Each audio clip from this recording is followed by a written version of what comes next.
Hey, how you doing? Justin here. Today we are checking out Spooky by Dustin Springfield. What a tune. This is super duper hipster. Like an old tune, but very, very, very cool. You only need A minor, D and E minor to be able to play this tune. There's no specific rhythm pattern, but after the play along I'll talk about some of the options there, including one that's kind of like the keyboard part on the original one. There's a couple of stops in it as well, which if you're familiar with the original recording shouldn't pose too much of a problem. It's just a really, really lovely tune to be playing along. We're going to be using my app, which is called the Beginner Song Course. It's like full of songs to play along for beginners. That's the idea, is learning by playing songs. Lots of good fun. Hundreds of beginner songs in it. There'll be a link in the description, so you might want to check that out as well. But let's crack on to do the play along.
What a tune that is. That's really good fun. You get the stops, you get the rhythms. There's all sorts of cool things going on in that song. So let's talk a little bit about how you might break it down. First of all, just keeping it real simple and just strumming on the bar works great. Doing 2 strums a bar works great.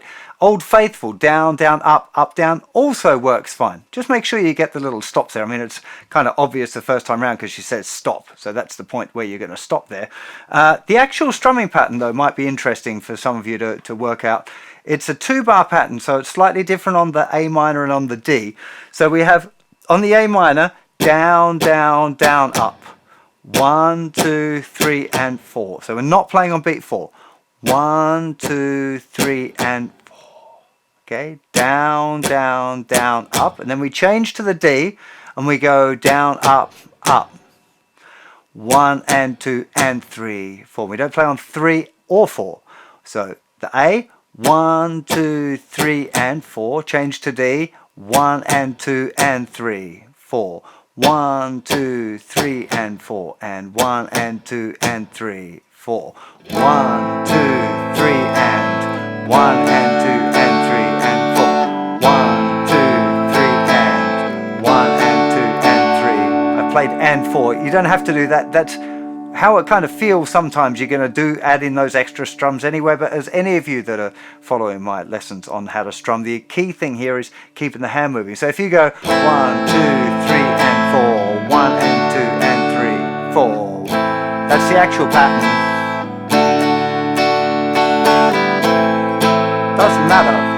1 and 2 and 3, 4, 1, 2, 3 and 1 and 2 and 3 and 4 and 1. The main thing you're after is that feeling of that strumming pattern, because it fits really well. It's actually the keyboard part that's playing that line on the original recording, but it just works really well. It sounds great with the track. So feel free to experiment, of course, with different approaches to playing the song, but that's the actual strumming pattern for those of you feeling a bit more advanced. The tricky thing is just where you're not strumming. It might seem a bit weird if you're really early doors on the beginner's course. You should be feeling that the strumming part is the hard part, but as soon as you get into upstrokes and missing downstrokes, that's where most people go like, whoa, hang on, this is a little bit harder than I thought. It's actually not difficult if you keep your hand moving, but that's a lot easier said than it is done. I wish you luck with that. It's a really good thing to practice. Again, in the app we have as well strumming training. So it'll give you the strumming pattern and you'll see the motion of the hand going up and down. So that sort of stuff can be really super helpful as well. Remember, the app is available for Android and iOS. Go and check it out. There's a little free trial and check out some of the reviews. There's a lot of love for this app. I really put a lot of effort into making this app as good as I can. I think it's a fantastic tool if you're learning guitar, because you can play along with real songs with the MIDI backing. You can change the key. You can track your statistics of your 1 minute changes. You can practice fingerstyle. There's loads of things, and there's more stuff on the way as well, because we're continually working on improving and developing the app so it is better and better. So I hope you've enjoyed that. If you happen to be over on YouTube, I really appreciate it if you hit that subscribe button and like, and let me know what other songs you'd like me to do play-alongs for. And remember, if you're struggling with anything in this lesson, the chords or the strumming, click the link over to the website where there are lessons on all of this stuff in a nicely structured beginner course just for you. You take care of yourselves. I'll see you for plenty more. Bye-bye.